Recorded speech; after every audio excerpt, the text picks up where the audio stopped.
What's up, everyone, and welcome in to another edition of the Bengal Tiger Podcast. A little bit different look here on a Monday as we dive into the mailbag. Bryce Koon alongside Matthew Brune. Thanks for listening on all those platforms. Thanks for watching as well. Brune, we left Tuscaloosa, enjoyed Meridian, Mississippi. Yes, we did. And we're back in Baton Rouge where it was like 39 degrees this morning. It was horrible. It was horrible. I never want to do it ever again. It's supposed to be 75 in a couple of days, so I'm okay. But yeah, mailbag pod. Shay and I usually do it at 2, but we didn't do it at. We didn't do our Sunday night live show. We didn't do the Sunday night pod because Bryce and I were just wiped out. We got back at 1, and I was like, I'm covering this women's game, and I'm going to sleep. Nobody. I mean, you should have seen Bruni at Chili's on Friday night. That's all I got to say. Just passed out on the side. Out. No, not really. But yeah. So instead, we have a mailbag pod tonight. Shay was not able to join us, but we're gonna do our best to fill his shoes. Yeah, we will. Welcome in. Make sure you subscribe on all those platforms. We got you watching over on X, both on the Bengal Tiger and my personal account, and obviously they're on YouTube. My account didn't connect? No, it says you don't have a premium account. So called me broke. Yeah, so get your money up. Before we get in, I got a mailbag question for you. What is your what's on the menu when it's cold like this for you? Because I'll calm down and I won't tell you what I've got. Like, what's a cold weather menu item? Like when it's cold. This is 50. No, but I'm saying degrees. What was it like? February winter. Yeah, like that cold. I mean, I could pop in some hot chocolate. We can get the hot chocolate. Eating hot chocolate for dinner? No. But that's a beverage that makes it feel like it's warmer. You know, you need to warm up somehow. I don't know, food wise. I mean, you're a chili guy. I'm not a chili, but I'm not cracking open the soup by the can. I'm not really doing that much, but yeah, I don't know. When it's cold, I think of back in San Antonio with tamales. We got Mexican food and stuff like that. I got a homemade potato soup. Started making it at 10 a.m. this morning. It's gonna hit. It's gonna 50 degrees, and Bryce. It's gonna hit. Pops out the potato soup. Tomorrow night we're doing pot roast. It's gonna be great. Amazing. Are you scared of the crock pot, Brune? Or are you a big fan of the crock pot? Terrified. What? Terrified. I need your expertise. Okay. I need your expertise. We're gonna have a Bryce cooking show one day. All right. Chili cook off. Let's do it. Let's rock and roll. We got to be under an hour. We got to get out of here, bro. We're under 45 minutes. Right. That's the new standard for mailbags. I don't know if you've been tuning in. Shay and I have been rolling ever since we stopped answering every single question from the board. Yeah. Now today we have a lot of questions, but not. I wonder why. All of them. All right. Let's rock and roll. Question number 1 on the board. Bernie's got it here for us. Okay, I got you. I didn't know if you had it. I have it. 2. We have 2 questions about Michael Van Buren. The first one is from user 2. Does Michael Van Buren comp closer to Cam Newton, RG3, or Lamar Jackson? Jeff Sims. What? Comp for Michael Van Buren. Let's hear it. You're the national college football expert here. You run your own show. You have all these players in your mind. Michael Van Buren. We have a sample size of a year and 1 game. What are we looking at? Why are we asking this? Oh man, you would never have made it when Shay and I answered every question on the board. The amount of lunacy. Well, that's why I passed the baton to you guys and took Mondays off from the podcast. I'm going to go RG3. I'm going RG3. I like it. He's definitely not Cam. He's the shortest out of all of these guys, right? Yeah, he's definitely not Cam. If anything, we're talking RG3 between this group. Ridiculous. Now, the second part of this question, second Michael Van Buren question we have is a lot more in-depth. And would you believe it? It came from Holy Bull on the board. Really good Michael Van Buren question. All right, I can't wait. Michael Van Buren signed with LSU with the understanding that this season he would redshirt. Do you feel he will continue to play and lose that redshirt? I believe he's at 4 games now? 3. He's at 3. Okay. Yeah, so he's played Southeastern. Because remember, he didn't get to play Louisiana Tech because they never really pulled away. Yeah. So Southeastern, Texas A&M, and now this game. Yeah, he said, Holy Bull continued, he said, I recall BK saying both Hurley and Michael Van Buren had 4 games each to play. Yeah, and then he also asked about how far away Hurley is. Told us. So, yeah, Brian Kelly told us that. That was the plan. So, you go first. Frank Wilson said in his press conference that Michael Van Buren's playing in this game. He didn't say he's going to start. He said he is playing, like definitively, de facto. And if Brian Kelly had said that, I'd been like, okay, sure, whatever. But, new I've turned a new leaf. Frank Wilson, we're believing what he says. And he said Michael Van Buren's playing. So if he plays in this game, he will have used up his 4. Then you have to make the decision from there because you can very easily sit him for the last 2. You're not playing for anything in the last 2. Yeah, but so here's my question. I don't remember if I talked to you about this. What if, hypothetical, I talked about this on the board today. What if you lose to Arkansas this weekend? And Van Buren's like, hey, I'm done. Like, I'm not playing. I'm not playing another game. Like, you can maybe use me in the bowl game if we make it. Yeah, the bowl. He would play the bowl game like that. That's what it would be. Like Nussmeier, I assume, would sit out the bowl game. So you have Van Buren for a whole bowl game. Let's say theoretically, if they get to 6 wins. But I'm saying, what if he makes the decision to say he doesn't want to play? That's fine. I wouldn't hold it against him. He came here, and I agree with Holy Bull to a degree. Like he came here believing he was going to redshirt. If he doesn't redshirt this year, it's still somewhat of a wasted season, right? Like you're not the so now you've used up 2 of your 4 seasons. True junior.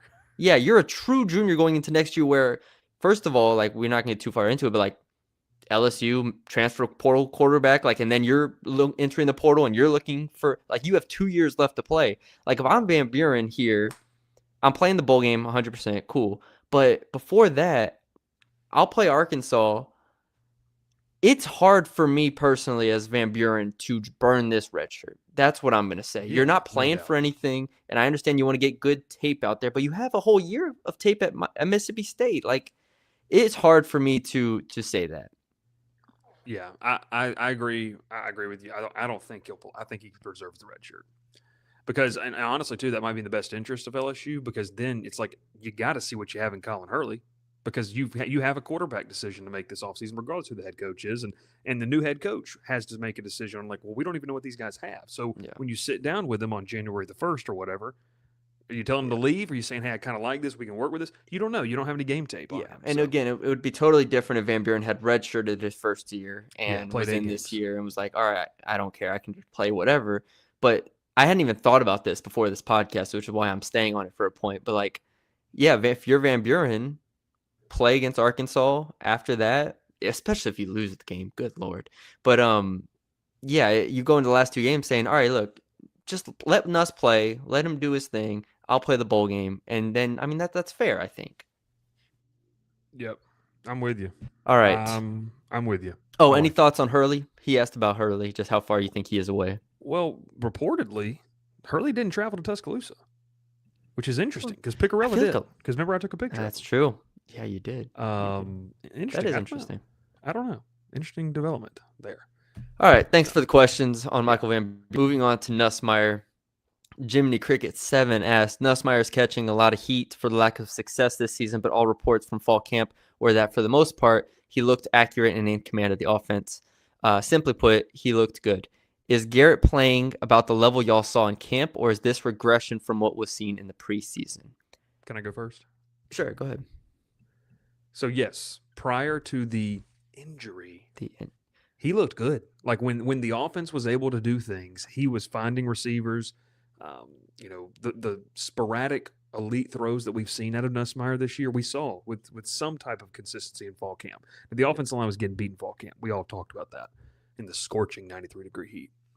But I've maintained this, and I think you feel the same way. Nussmeier has not been good this year.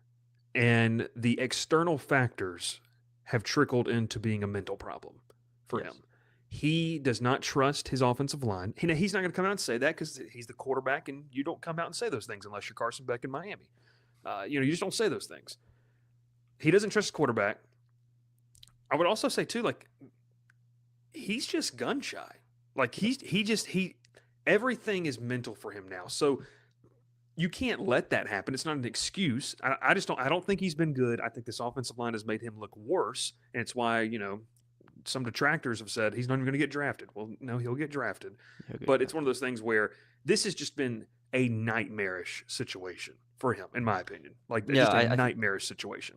Yeah, I don't have too much to add. There was a clear line of delineation for me in fall camp where the first 2 weeks, roughly, like, he was making some throws, and I thought they were on time, on target. Like, there were times where I was like, yeah, Nuss looks great, cool. Even with the offense not like elite, but early in camp, they were clearly like, there was a little bit more back and forth, right? Yeah. The second half of fall camp, in my opinion, is where we saw the defense just completely suffocate them, take it away. And that's where we saw Nussmeier start to limit his throws. That's where you had the upper body injury potentially. That's where you had the tendonitis scare even. I don't believe that was real, but yeah.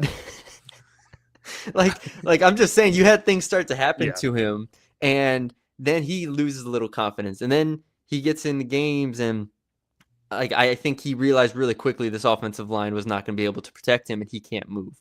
So, I like you said, trickled down mentally. I think he has kind of fallen apart. And I posted, I think it's sad to see, honestly, because we've seen Nussmeier for 4 years as a gunslinger. We've seen him make all these awesome throws, and even with the interceptions, it was like, okay, cool, but he has the big arm and stuff like that. And now he's just a complete shell of himself. And we talked about in the post-game pod with people blow drying behind us, but we talked about that as well. Yeah, no, I'm with you. That's a good question though. Yes. Second part of Nussmeier, another Nussmeier question. Go Tigers 5280. With everything that has gone down this season, what is Nuss's legacy at LSU? It's gonna be bad, and I'm said this before. I'm disappointed, I think, because he did everything right, like on paper. If you just remove the name, if you remove the name, he stayed through the Orgeron firing for Brian Kelly and Joe Sloan to come in, embrace them, embrace Louisiana, all that stuff. Then Jaden Daniels came in, was recruited over him, and Daniels played over him for 2 years. Cool. Stayed, didn't transfer through that. Gets his shot in 2024. Hit or miss, 4,000 yards, had the whole offense on his back, very limited team around him, did his thing, cool. Comes back instead of going to be a late first, second round pick, comes back and they got him weapons. And they got him weapons. And let's keep in mind, gets number 18. He's from Lake Charles. Like, this whole thing of him wanting to come back, him wanting to be Louisiana's quarterback, all these things, if you just lay that out for 4 years, there's not a situation that can make a player more beloved than that. Yeah. And then this season happens, and he, for all the reasons that we just said, hasn't worked out, and everybody wants him benched. Everybody, look, at the end of the day, you need a scapegoat. The first one was Brian Kelly. The second one's Garrett Nussmeier. That's 100% just how this is going to be remembered. Like, oh yeah, that's the year where Brian Kelly got fired and Nussmeier looked terrible. That's how this year is going to be remembered. So it's unfortunate, but that's what it's going to be. Not much to add there. I will throw in, remember how much we used to talk about his relationship with Joe Sloan, and his OC gets fired, and his OC wasn't what we thought he was going to be, and his quarterback coach. So, yeah, I'm with you. Just a lot of things. How does it affect his legacy? Disappointment. Like, I think that's going to be the biggest thing. And whether it's fair or not, I think it is, because this is you're being paid to play now. Yeah, I have no problem. I have no problem with it being like, he didn't get it done in the money year. He didn't get it done. Yeah, so it's unfortunate, but it's just incredible how far the roller coaster just dropping right at the end. Before we get to the next question, do you remember 2 years ago? I know we weren't working together, but we were obviously on the beat. 2 years ago, everyone's like, okay, well, it's fine because you're heading into that. What was it, the bowl game against? It was one of the Florida Bowls. Oh, 2 years ago? Yeah, the bowl after the Cheez-It Bowl. Wasn't the Cheez-It Bowl 2 years ago? Purdue? No, the Cheez-It Bowl was 3 years ago. Wisconsin. I don't remember who it was. A red team. I think it was Wisconsin. It was Wisconsin. Yeah, it's the bowl game against Wisconsin and Tampa. I can't think of the name. It's the old. Yeah. It's the old Outback Bowl. Yeah. No, it was the Cheez-It Bowl, by the way.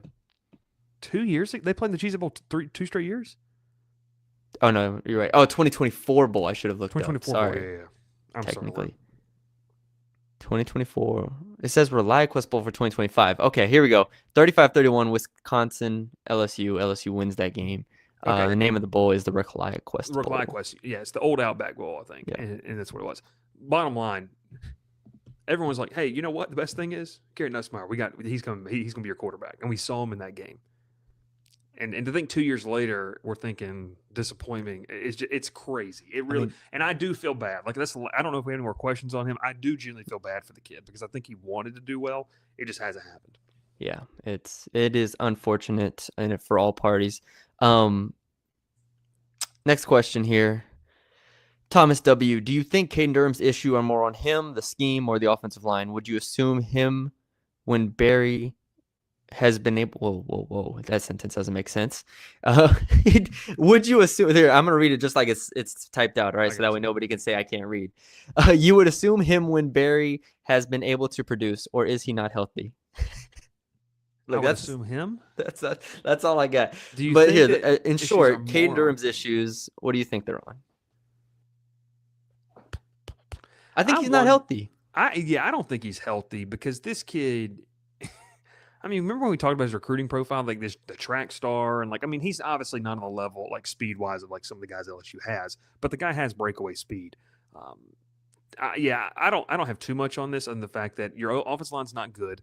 I go back to the game that Jordan Rogers called. I believe it was the Florida game when he really pointed out the fact. And I went back and watched the TV copy of it, of like Durham was bailing out because the offensive line was not good. So he was bailing way too early. I mean, remember Brune, when we looked at this team, they'd wash the defensive line down, and all Durham would do is cut back up. Yeah. Well, the outside zone, eventually you've got to hit that, or they're going to start just sitting home and not flowing over the top as a defense. And they didn't do that. So, for me, I guess offensive line injury, just not 100%. I will say this, man. You keep him and Harlem Berry, I'm thrilled about the running back room in 2026. Yeah, I think you are 100%. Like, you keep those two, and I know Durham has had his issues, but just keep them as a two-headed monster. Fill out the back end with whoever you want, and let's go. Because on paper, that's a perfect physical back in Kaden Durham, and kind of the elusive back in Harlem Berry. It's a perfect combination, in my opinion. Yeah, I agree. So, all right, thanks for the question. German's asked, does Whit Weeks come back next year? Yes. Thanks. Yep, I've said it since before the year even started. I thought he was going to come back, and everyone called me an idiot because he's a first-round linebacker. Well, you might be an idiot for other reasons, but I mean, look, obviously the defense misses him. That's not a spoiler, but it's just first of all, the games he did play, he didn't put up the numbers that he did last year. He was not. I don't even know what his numbers were off the top of my head, but I think he has 40 tackles on the year. And ultimately now he's hurt. So yes, he's definitely coming back next year. Now with a coaching change, you got to make sure you keep him. It's going to be the case with everybody. You got to make sure you keep these players through a coaching change. Yeah, because you know where he's going, right? If Lane stays. Oh, God. Oh, yeah. God. Oh, yeah. Now, I will say this about Whit.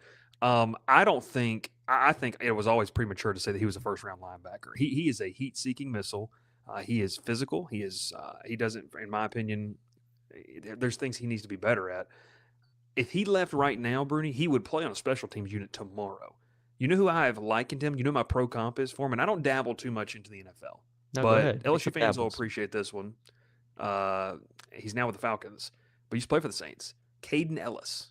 Go watch Caden Ellis. Wow. Kind of an undervalued guy. Gets after the quarterback. I think that's what Whit Weeks can be at the next level. But to your point, he's the perfect example of a really good college player that should bank on NIL to continue to build his investment. But yeah, Caden Ellis is my pro comp for Whit Weeks.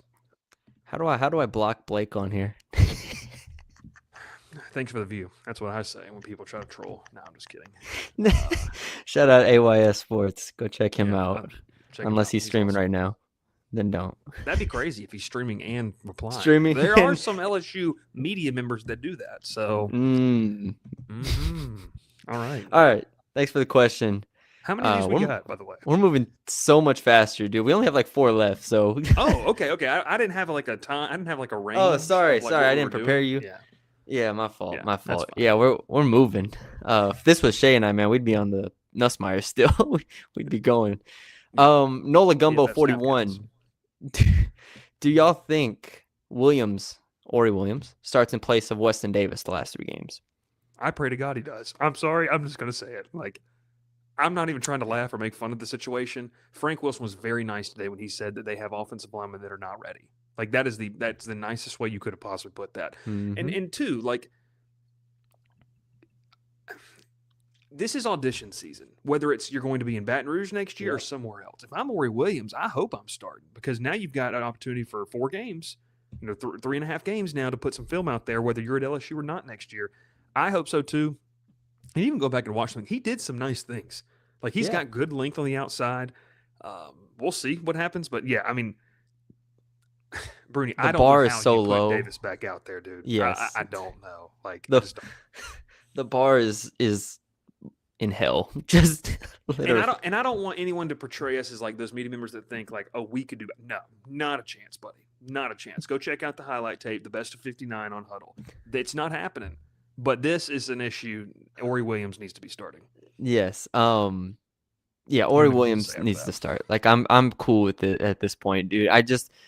And I understand the limitations, like DJ Chester, Ori Williams, whoever you want to throw out there at tackle, but DJ Chester, people don't want to talk about this. He has the size of a tackle. That's what's DJ Chester is very interesting. He's like 6'5", 6'6", yeah. Yeah. And he's even 315. Like I'd recruit him on EA. I mean, I understand. In a perfect world, a lot of these offensive linemen would be like, 4 stars, 5 stars, and which they were out of high school. But ultimately, when you don't have Tyree Adams and you're just praying for anybody on the offensive line to step up. You got to pay if you want that comment thrown up. I'm sorry. I don't even know which one. That's crazy. Anyways, no, I'm with you. I'm with you, that man. Ori Williams deserves. We got a super chat in here. Did you see it? Yeah, it's our boy CJ. I got it for you. No worries. Throw it up there. Glad to be here for the drink funeral. This is on CJ, by the way, is elite with Photoshop. We might be in the business for a new graphic design intern. And CJ, from what I've seen, come work for us for free. You're creative, and I might give you your $1.99 back just for that because that's elite. Can you tweet that, please? And tag Andy and Ari. That's amazing. On the board, I think he's Pete Nakos but bald on our board. Have you seen the one of you that has sunglasses? Yes. And has about 30 pounds on the face with a full beard. That's amazing. It's really ridiculous. It's awesome. But yes, appreciate you, CJ. Yeah, thanks, CJ. Well, we might throw in, since we're finishing the mailbag so fast, we might throw in some college, coaching search talk. If you want to, you've got to pay. Come on. Oh, if you want to, you got to pay to get some coaching talk. They didn't hear us. At the end, yes. Yeah, Ori Williams, start him, play him, put him in the game. Look, in fall camp, he wasn't good. He didn't Davis chewed him out constantly. It was not ideal, but at the end of the day, we just put him in the game. Yeah, just put him in the game. You got Michael Van Buren at quarterback now, so who cares? Honestly, at this point, 21 snaps, and they didn't score with him. So, from what I was all right. told. 4 more questions left. What positives, J87, what positives did you take away from the Bama game, and how can LSU translate it to the next 3 games? I'll go first. Go ahead. I don't know if the other teams can do it to you, but I'm not worried about getting torched in the pass game. I think that's the one thing. We've seen this defense bend, very much so. But, Bruni, it's taken elite receivers to beat them. Is that fair to say? The Texas A&M wide receiving core, they were pretty good. Concepcion, Carver in that game. Eli Stowers killed them, and it was the tight ends against Vanderbilt. But that's a lot issue. But yeah. Ole Miss was kind of just Chambliss making some plays. I don't know if there was I know a couple of receivers had good games. I don't think there was one specifically, so that might be a question. But yeah, I mean, other than that, they haven't really played a passing attack. Besides their losses, they haven't really played a passing attack that's been elite. So I'll say this: if they matched up, now obviously they were terrible on Saturday, but if they would have faced a Florida team with Dallas Wilson, that would have scared me because that would have been 3 legitimate weapons for Florida. Yeah, but Lagway just throws interceptions.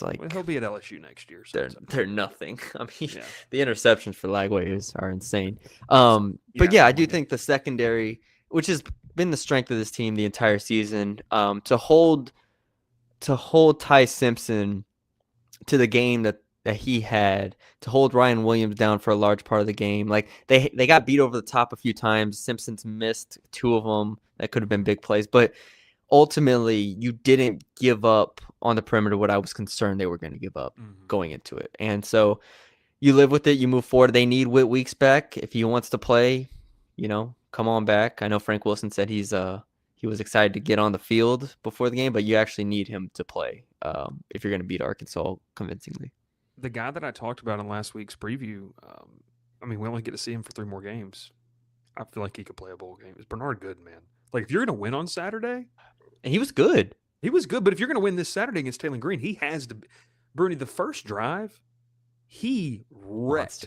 You and I were like, whoa. Like, and obviously they get the stop on 4th down, but that first drive, man, he wrecked a couple of the Alabama offensive linemen. And I bet you he remembered some of those guys from last year when USF played them. So, yeah. Now, do you have any, before we get to this lovely super chat, do you have any, like, anything else? Because I don't. Okay, let's talk offense for a second. First of all, I thought I said this in the post game, that was the best game the front 7 has played all year. Outside of the Clemson game? Outside of maybe Clemson. Yeah. But they held Alabama to 2.6 yards per carry. That's including sacks. Or no, that's not including sacks. I think it was 2.2, including sacks.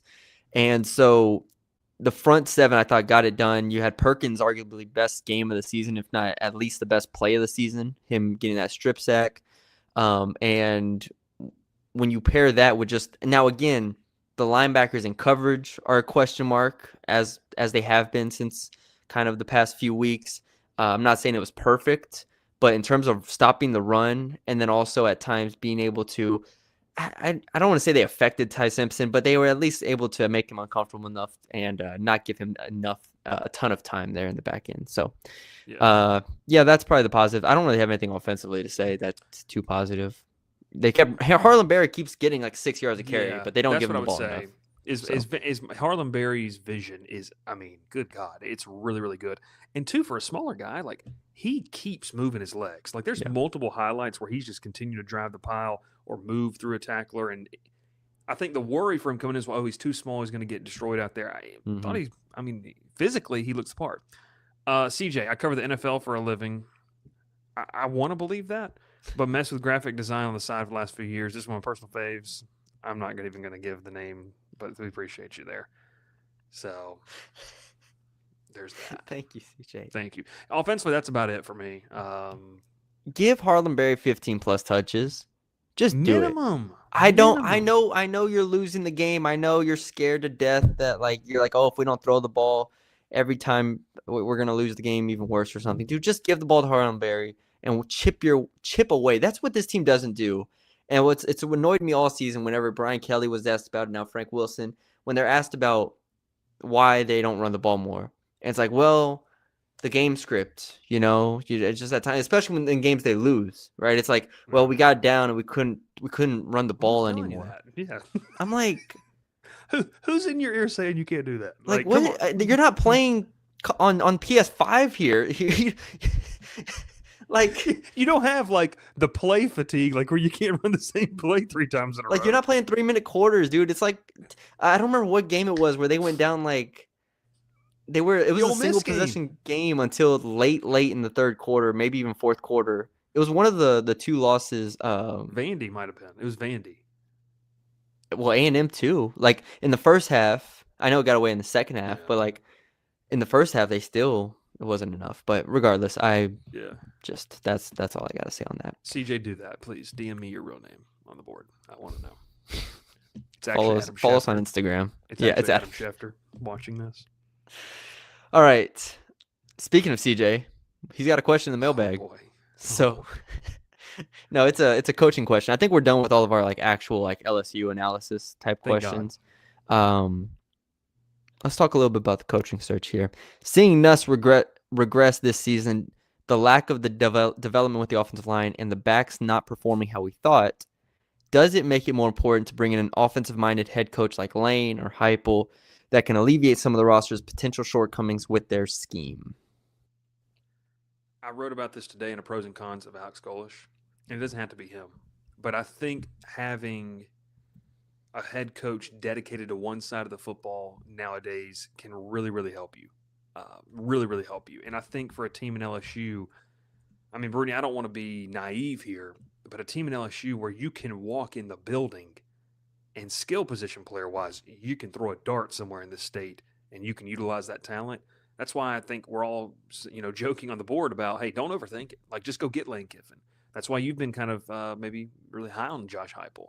I'm writing about him tomorrow. Like, I think going and getting an offensive-minded head coach who, to a point, could bring the guys with him who know what he wants to do, I feel like that's plug and play at LSU. Maybe I'm wrong. Maybe I'm being too optimistic.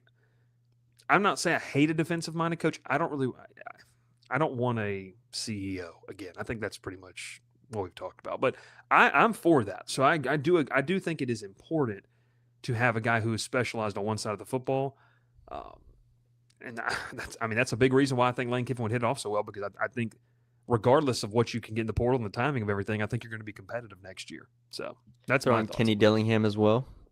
Yeah, Kenny Dillingham in there, Eric Morris. But I'm just kidding. But seriously, like when you have an offensive-minded head coach, it feels like it's plug and play, especially at LSU. The big thing with an offensive head coach is it's just comforting. Maybe is the wrong word, but it is comforting to know that every year you're going to go into it. You know what Josh Heupel's offense is going to look like. You know what they're going to run. You know it's going to be hard to stop. Now, obviously, you can be like, oh, well, Georgia stops him. Okay, cool. Georgia stops him. Lane Kiffin, Kenny Dillingham, like all these guys, going into the year, what's wrong? Well, I'm sorry to interrupt, but if that's, and I'm not saying this is yours, but that's been the pushback by a lot of fans. Well, Georgia, okay, I mean, who do you want then? Like, I mean, seriously, I mean, that's where I sit with this. Yeah, well, look, that gets me fired up, but I get it. No, it's okay. It's okay. I wish they didn't have a game this week, so we just do like 10 podcasts. They just really all don't, about if you think about it. So, yeah. But yes, in short, like you get the offensive head coach in Louisiana. You know what you're going to get year over year. You know you're going to score points. And really all that matters with those coaches is hitting on the defensive coordinator hire. Like at that point, that's all that matters. And honestly, for people that want to keep Blake Baker potentially, I don't know if maybe he's a long shot at this point. I don't know, depending on what openings want him. But like you're able to go get a big time defensive coordinator like that when you have an offensive head coach, because you're like, all right, that's your thing. I'm not stepping in that. That's all you. So I do think there are benefits to that. Again, I'm high on some of these defensive type of coaches. If y'all want the full hot board, go check it out. 3.0 just dropped today. Mm-hmm. But in general, I do like the offensive head coach. I was gonna make a comment, but that wouldn't be appropriate. I'm not even gonna read it. No, I was gonna make a comment, but that's not even appropriate for when you said check out the hot board. No, look, I think what you're getting at here is it gives you an instant identity. Like you don't have to worry about that. And you can believe in something, right? Because like even if you were to hire one of these guys and it's not perfect in year one, it sets a floor. They have the track record, right? That for me is one of those things. That's great. So this is the comments I love. And this is all due respect to the person that has 47 characters and a dash in their name. The idea that someone hasn't won anything, if that keeps you from having a job, shut the program down because there's not an available candidate. Bruni, tell me, how many head coaches in college football have won a national championship actively? Actively? Yeah. Dabo, Kirby, Ryan Day. Are we missing one? We have to be missing one. Well, Harbaugh's gone. Yeah, Mac Brown's not in college football 19 anymore. Orgeron, 18 Nick, 17... Oh, Dabo. Did you say Dabo? Yeah, so it's Dabo, Day, and Smart. Jesus Christ. So I probably am missing one. They're not available, buddy. So respectfully here, I don't know the idea that someone can't be a head coach because they haven't won anything. Let's invest in baseball, and just roll with it. Because if that's the concept, I guess who also didn't win anything when he was hired? Here's a lazy argument. I'm going to say it. Go ahead. Nick Saban. There you go. Seriously, a head coaching search involves risk. There's no fail-safe option here for LSU to go. Yeah. So again, on our message board where we have thousands of posts every single day talking about every single coordinator and coach and possibility that you can imagine. Yeah, it gets interesting because you do have these surface level arguments, but at the end of the day, I do think if you're going to come discuss college coaching options, you have to at least provide some level of depth at this point, because ultimately every single hire and firing even is kind of a coin flip. Like, you're just gonna, like, yeah, Lanning was a great coordinator and Kirby was. So what, you're gonna go hire every Georgia coordinator? Maybe it works, maybe it doesn't. Why Glenn not write about Schumann. Glenn Schumann? Yeah, go get Glenn Schumann. Cool, 35-year-old. Does that mean he's gonna be Kirby Smart and Dan Lanning? I don't know. But like, you can't, I mean, if you just want to hire every 30, like, who was it? The offensive coordinator at Texas Tech, someone brought it up. Again, I've heard every name at this point under the sun. He's 30 years old. And it's like, well, go get him. I'm like, dude, you're going to go hire a 30-year-old coordinator at LSU? Like, it's just, Who are again, you referring to? I'm sorry. the offense coordinator at Texas Tech. Okay. His name eludes me now. But regardless. But yeah, anyways, you can make a case for a lot of people, but dismissing people, like, again, I read in a thread earlier today, it's like, who has Kurt Signetti really beaten? Holy God. And I'm like, I'm gonna have to say a prayer. He's at Indiana. What? And he's beating the number 2 team, and they beat Oregon this year. Yeah, like, they beat Oregon on the road this year. Like, that concept, if that's the concept, then no one should make any hire ever. And when you lose your coach, you should just fold the program, because I don't know what the look, man. I'm from Georgia, grew up a Georgia fan. Like, people, I don't know if they know that or not, but when Kirby Smart was hired, my dad, biggest Georgia fan in the world, was like, "Hey, I hope it works out, but we're just hiring him because he was with Saban." Like, you just don't know, right? Yeah. And I think that, to me, is the biggest thing here, is that there's going to be a level of you don't know, and that's part of the game. That's why you have to have a lot of things go right for you. Hey, also, too, it's really hard to win. How about we acknowledge how difficult it is to win in this sport? That to me is the biggest thing for me. So the idea that we can't hire said coach because we're going to dismiss coaches. Like, I mean, I've been going back and forth with some board members about this today. Like, they want the person said that Will Stein was an intriguing option, right? Okay, fair. Like, that is perfect. Cool. But we're going to dismiss Alex Golesh. Golesh has got the bigger resume. Will Stein has been a coach of the Power 4 level for 2 years. Yeah. I mean, so, like, I just don't know where the line of differentiation, like you mentioned. It's all just personal preference. And that's fine. Let's just say that. But yes, again, you have to have a little bit of depth, I think, at the end of the day. We had good conversations about Drinkwitz last week. I wouldn't call it good, but yeah, it was fruitful. It's just, we're just talking. We're just talking. Go join the board. Yeah. All right, let's move on. We have 2 questions left. Sorry. Yeah. First one. Legal text Tiger, is LSU actually a turnkey program? You're gonna make some people mad. Well, if you say no here, look, I'm gonna say no. Because I don't know how many turnkey programs actually are in this sport. Like, I don't think Alabama's a turnkey program. I don't, like, DeBoer had to go in there, take some lumps his first year, figure it out, go win. Like, turnkey almost insinuates to me, you just go get someone with a pulse and they'll win a championship. Now, I know that's how it was before Brian Kelly. You go get a guy with a pulse and they win. But now in this era, in this, the landscape that we're living in college football, with everything that a coach has to do and has to monitor and all the different factors and the lack of depth that the top teams have and the flattening of the sport, I don't think it's fair to just expect to be like, oh, it's a turnkey program. Go get fill in the blank and they'll win 11 games if they're good at their job. No, you have to actually be good at your job. You have to make correct hires. You have to evaluate players in the portal correctly. Like, you can't just step in here and think it's going to happen if you just work hard. No, you have to be accurate as well. I think the answer is proven with how Brian Kelly's tenure turned out. I think he treated this program like a turnkey program to an extent. Yes. So he thought he'd walk in and win a championship. Yeah, I don't think it is. And I think I mean, man, really? Who is? I mean, we all like to say Alabama, but it's because Nick Saban was had this unbelievable run for as long as he did. So that plays into it. Dude, I think DeBoer, look, with Alabama, if they had missed on that coaching hire, I think there's a chance like they go like year over year with like 9-3, 9-3. But I think DeBoer is actually a really good coach. I think so it's too. It's kind of like, I don't think they would have gone year over year. Well, because I think they would have fired him this year, right? Yeah.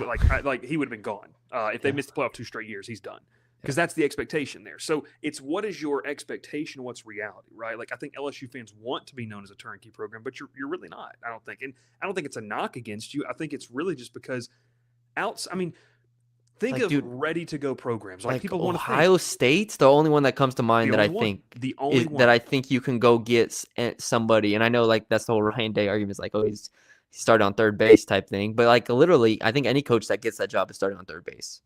And I don't know any other job where you're starting on third base like that personally. Well, people want to say in the NIL, well, Oregon. Well, they still haven't won the big game. So can you? What is your definition of being a turnkey program? Is it just winning a national title? See, that's where I hate these kinds of questions, and I all respect the person who asked this because what do you mean by being a turnkey program? That you can just go and win a national title tomorrow?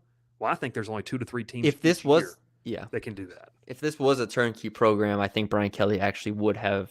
He made the playoff. He would have made the playoffs at least. Good God. Yeah. Even though even not showing up half the time, he would have made the playoffs or something like that. But it is complicated. Last question from Capital City Tiger 21. Bernie's trying to get out of here in 45 minutes. I like it. Texas Bowl, Cheez-It Bowl, Music City Bowl. Where are we headed, and which would be more fun? This is Bryce's. Listen, what he lives for. I live for these types of conversations because I remember we all grew up on hashtag not an ad, but my bank, Capital One Bowl Mania. Yeah. Okay. I love this. No to the Texas Bowl, even though the food was elite down there. Shout out Kinder's. Because you just went there. Here's my 2 options. Okay. Yeah. That's crazy SEC program. That's crazy. I just pulled up the projections for this week. I think you're going to the Music City Bowl. I think that there's a chance you go down to Jacksonville for the Gator Bowl.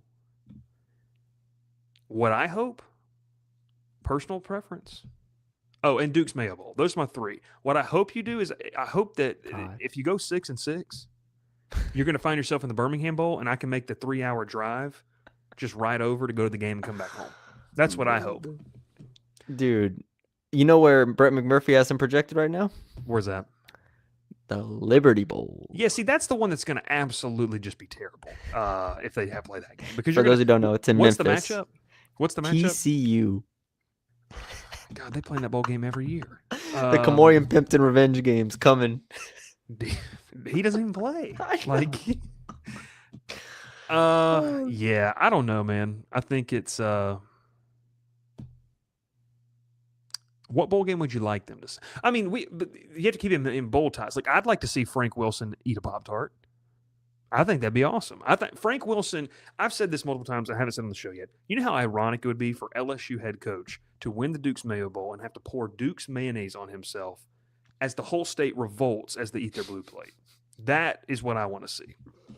Frank Wilson's your new head coach. Boom, dump mayo on him. Dude. CJ Charlotte is nice that time of year. So CJ said, Drink would turn the key and drive us into a tree. He's got his glasses on at least. He's all right. Shout out Dry Eyes. Oh my gosh, shout out my Dry Eyes. What do you want to see? What do you want to? What goes into a good bowl? Have you been to a lot of bowl games or no? No. See, I covered Georgia Tech and they won 9 games in 3 years, so we never got to go anywhere. It's got to be a fun city, right? So out of these right here, like Houston, okay. Florida, you could parlay it into a family vacation, right? My dad and I used to do that when I was younger. We'd go down because Georgia played in a different bowl game every year. We did that. I mean, the thing is, Nashville will be fun.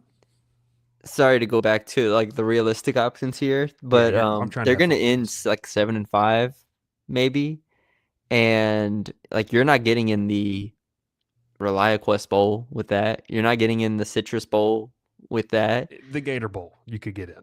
Like Jacksonville. you're not getting in these good Music City Bowl. I don't think you're getting in that one. I'm just looking through like the good bowl games right now, and it's like all these teams in the projection right now is like Vanderbilt, Music City, Oklahoma ReliaQuest, Texas Citrus. Like you're not getting these good bowl games, man. You're gonna be in Shreveport. I'm sorry. Well, let's just calm down about that. I got the bowl ties here for you, Brady. So you Okay, ready go for ahead. this? Yeah, So what is the fourth place?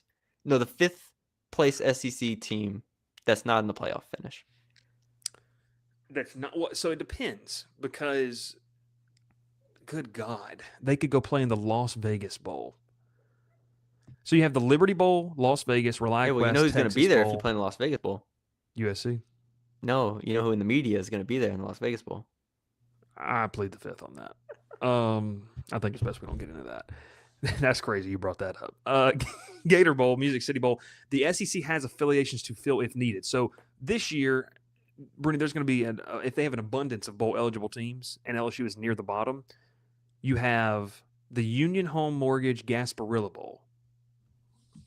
Used to be the Bad Boy Mowers Bowl. That's in Tampa, or the Birmingham Bowl, which was an SEC ACC matchup. That was Vandy and Georgia Tech last year. So, like, what we could see is LSU. What I want to see is LSU play NC State so I can watch future quarterback CJ Bailey play. Yeah. That's what I like to watch. Gasparilla or bust. That's crazy. Look at CJ's new profile picture. That's insane. Good God. That is amazing. Armed Forces Bowl. Pony Up. That's in Dallas, actually. Isn't it?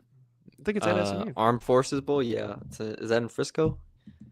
I don't remember. I don't know, dude. Like what do you want to see? Come on. Oh, sorry. Do I have to answer fun. this? I didn't know I had to answer this. I don't remember the ties that you had. Here, I'll read them off again. Just give me the Texas Bowl. That's it. They just went there 2 years ago. Bro, they've been everywhere 2 years. They played Cheez-Its. All the options that they've had, they've played.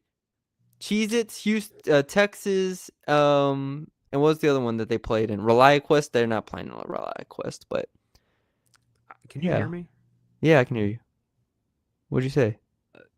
You can hear me. My daughter